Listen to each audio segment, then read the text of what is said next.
señores, permítanme que les hable en español, si necesitan ponerse los auriculares. Para mí es un placer saludarles hoy, querido alcalde Carlos, un placer verte de nuevo y que nos acompañes en este acto que considero importante. Embajadores, señoras y señores que nos acompañan en este acto de hoy. No es fácil hablar de América Latina y de Europa sin hablar de lo que nos está ocurriendo ahora. No es fácil hablar de América Latina y de sus problemas, y de los de Europa también, sin hablar de la guerra. Y no les podré aportar gran cosa, pero obviamente transmito un sentimiento que estoy seguro tienen todos ustedes, de dolor, de tristeza enorme, de preocupación también, por lo que esto representa, por el salto atrás que la humanidad está dando, desgraciadamente, con esta guerra inesperada, ilegal, con esta invasión brutal, imperial, de un nacionalismo nostálgico, anacrónico y perturbador. Pero América Latina, que es la que nos trae hoy aquí, también está muy mal, y es evidente que no es fácil hacer comparaciones con la guerra, nada es comparable. Pero América Latina, que repito, es la que hoy nos trae aquí, porque terminaré diciendo que Portugal y España somos países claves para la recuperación de un marco de relaciones políticas, culturales, históricas, económicas, fundamentales para nuestros respectivos continentes, para nuestros respectivos Europa y América Latina. España y Portugal, repito, son países claves en la recuperación de esta relación. Les decía que América Latina está mal y hay como tres grandes parámetros para definir esta gravedad. El primero es el que ha producido la pandemia. La pandemia ha impactado sobre un continente que ya estaba económicamente mal. Les recuerdo que entre el año 2014 y 2019 el crecimiento medio del continente, de América Latina, no pasó del 0,3% en 5 años. Y obviamente la pandemia ha producido una caída general de todos sus parámetros económicos. Pero no es solo esto. Desgraciadamente, desde el punto de vista humano, no podemos olvidar que una población que no pasa del 7% de lo que representa sobre el mundo ha sufrido el 30% de los fallecimientos por la pandemia, ¿no? De manera que este primer impacto ya describe la gravedad de un continente que necesita de nuestra mirada próxima y fraterna, yo diría. Pero además hay una inestabilidad política preocupante, ¿no? La fragmentación del sistema político es muy grave. El deterioro de los grandes partidos que, mal o bien, habían estructurado las democracias latinoamericanas es enorme. Hay un descrédito, una desconfianza en el sistema institucional, en los partidos políticos muy en particular. Recuerdo un dato que verdaderamente es escalofriante. En un país como Perú, los 16 partidos han desaparecido, entre ellos los que habían gobernado Perú en los últimos años. Desaparecido. Y esto, claro, favorece la aparición de líderes a veces populistas y en todo caso desestabiliza el conjunto del funcionamiento democrático de estos países, ¿no? Esta fragmentación es muy grave porque afecta al sistema democrático, pero todo esto también configura estados democráticos débiles, democracias ineficientes y sobre todo estados débiles desbordados por una ciudadanía que reclama servicios públicos básicos, mucho más en situaciones de emergencia como los que se han vivido, respecto del sistema sanitario, del sistema educativo, porque la educación, por ejemplo, prácticamente se ha paralizado en América Latina en estos 2 años.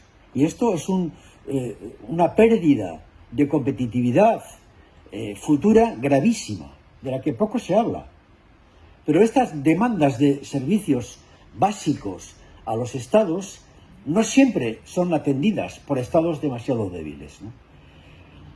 Y por último, yo diría que en esta descripción apresurada y un poco desordenada de lo que es la gravedad de América Latina, yo también situaría la fractura regional, ¿no? La dificultad con la que América Latina aborda su integración. Ayer el embajador de Chile decía, con razón, que hay algunas asociaciones regionales importantes y citaba la Alianza del Pacífico, pero realmente son expresiones muy poco avanzadas desde el punto de vista de la integración, porque la integración lo que requiere es armonizar sus sistemas normativos para hacerlos más competitivos, incluso, digamos, más baratos para sus servicios, que un abogado chileno pueda trabajar en Bogotá, que un médico mexicano pueda trabajar en Perú, etcétera, ¿no? Esto es la Unión Europea, y esta fractura regional en América Latina es grave, porque le empequeñece al continente. No le permite jugar en el nivel que le corresponde, por peso político, por población, inclusive por ubicación geológica, geopolítica, etc., ¿no? Y en todo este marco, señoras y señores, Europa pierde pie. China nos está desbordando por su capacidad de penetración, obviamente por su capacidad de demanda a mercados muy importantes desde el punto de vista de los recursos, de los ingresos de cada uno de los países, porque obviamente los países necesitan vender sus recursos naturales para incrementar su presupuesto, en algunos casos en demasía desde el punto de vista de la influencia en su ingreso de la venta de sus recursos naturales. China nos desborda también por su capacidad inversora, por su flexibilidad. Y Europa pierde pie,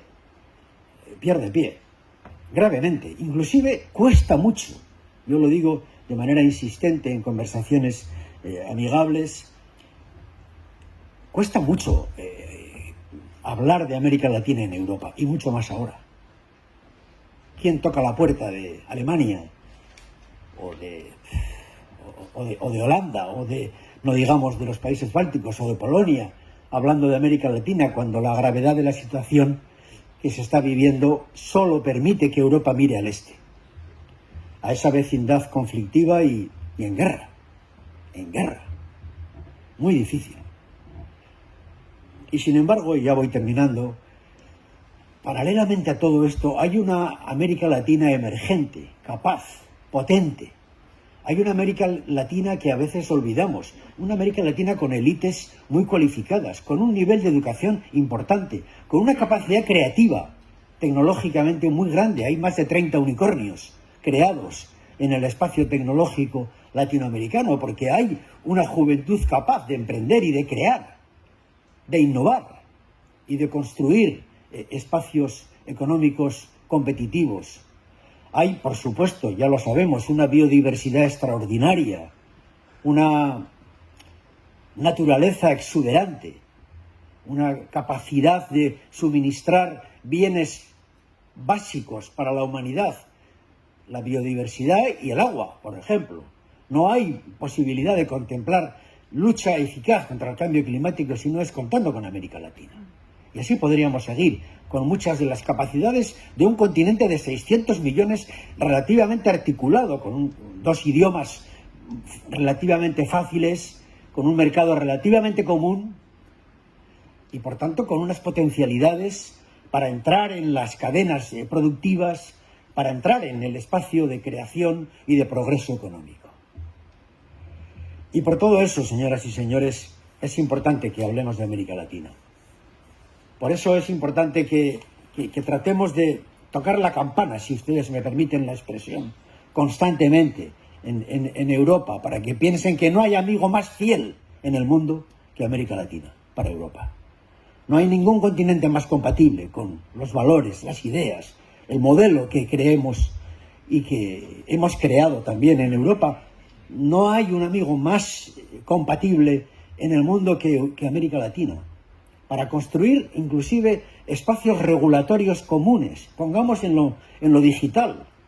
Lo digital está por hacer.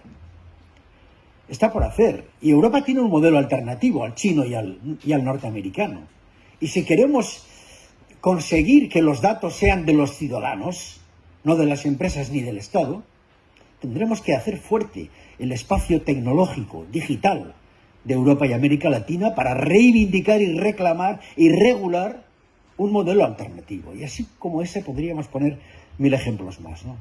Nada más, perdonen la extensión. Encantado de estar con ustedes, muy agradecido a la Casa de América Latina en Lisboa por organizar este encuentro. Hay que hacer mucho más y lo haremos. Gracias, buen día.